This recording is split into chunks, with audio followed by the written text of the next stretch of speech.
किंवा हा विधी न्यायाला सुद्धा दाखवलं का कोणी?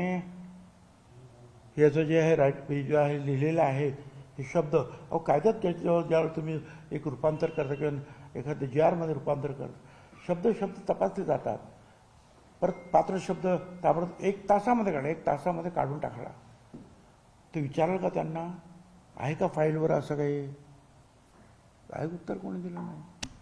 म्हणजे हे काय झालं ते आता लक्षात घ्या. नाशिक शहरातल्या गुन्हेगारीबाबत आपणही नाराजी व्यक्त केली होती, परंतु गेल्या काही दिवसापासून पोलीस जरा आक्रमक दिसत आहेत. राजकीय नेत्यांशी संबंधित लोकांवरच आता कारवाई होते. मामा राजवाडे म्हणा किंवा इतर त्यांना अटक होते. आपण कसं बघताय? नाही, हे खरं आहे की काही दिवस नाही, काही महिने जे आहेत आपण ऐकतो आहोत. एक खून, कधी 3 खून एकाच दिवसामध्ये. आणि अतिशय चुकीची प्रतिमा जी आहे ह्या नाशिक शहराची सर्व दूर गेली. नाशिकमध्ये हे कधी असं होत नव्हतं असं माझं म्हणणं. किरकोळ मारामारी व्हायच्या. एखादा कधीतरी 2 महिन्याने एखादा खून झाला तर किती आरडाओरडा व्हायचा. मी होतो ना त्यावेळेला उपमुख्यमंत्री आणि होम किंवा पालकमंत्री, किती माझ्या नावाने सुद्धा. पण अलीकडे रोज पण चला ते आहे दुरुस्त आहे. पोलिसांनी जे आहे काय ते पोलीस पण आता रस्त्यावर आलेले आहेत आणि ते कारवाई करतात. एवढंच आहे की जे गुन्हेगार असतील, कुठल्या पक्षाचे आहेत याचा विचार करू नका, कुठल्या संघटनेचा आहे याचा सुद्धा विचार करू नका. त्याच्यावर कारवाई करा. पण त्याचबरोबर एकाही बेगुन्हेगाराला त्रास होता कामा नये. का एवढंच माझं म्हणणं आहे. महायुतीमध्ये निधी वाटपावरून धुसफूस बघायला मिळते. नव्या आमदारांनाच निधी मिळाला, जुन्या आमदारांना मिळाला नाही, असं काही समजलं तर मला काय कल्पना नाही.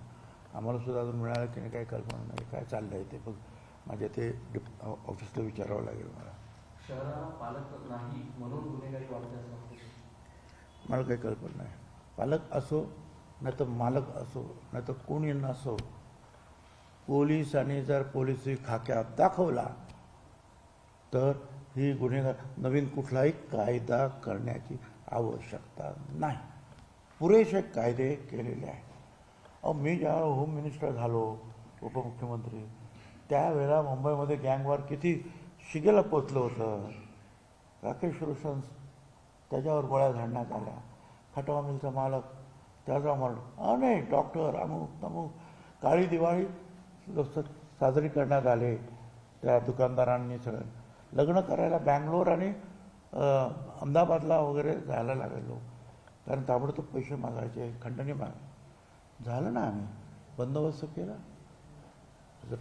ठरवलं तर काय होत नाही, फक्त त्याच्यामध्ये इच्छाशक्ती पाहिजे करण्याची. राष्ट्रवादीकडून नाशिकचे संपर्क मंत्री म्हणून माणिकराव फुकाटे यांना करण्यात आले अशी माहिती. चांगली गोष्ट आहे ना, काय म्हणतो, कधी काम करते चांगलं.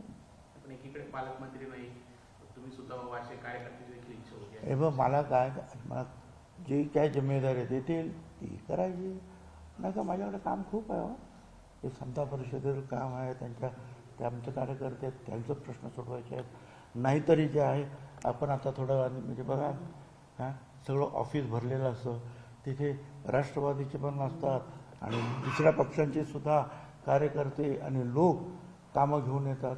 आम्ही काम करत असतो आणि ते अख्ख्या जिल्ह्यातून आणि जिल्ह्याच्या बाहेरचे सुद्धा लोक येतात. आम्ही आमचं काम करतो.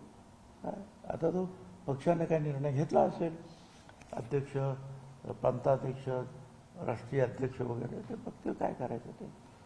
काय त्यांच्यावर जबाबदारी टाकली पाहतील काय करायचं. मुख्यमंत्री आज नाशिकमध्ये आहे, उत्तर महाराष्ट्राची आढावा बैठक घेत आहेत. स्थानिक स्वराज्य संस्थेसाठी महायुतीचं काही प्लॅनिंग आहे का? मला माहिती आहे, म्हणजे सगळं जे आहे उच्चस्तरीय आमचे नेते आहेत, अध्यक्ष वगैरे, त्यांना माहिती असतं. ते आमच्यापर्यंत येत नाही.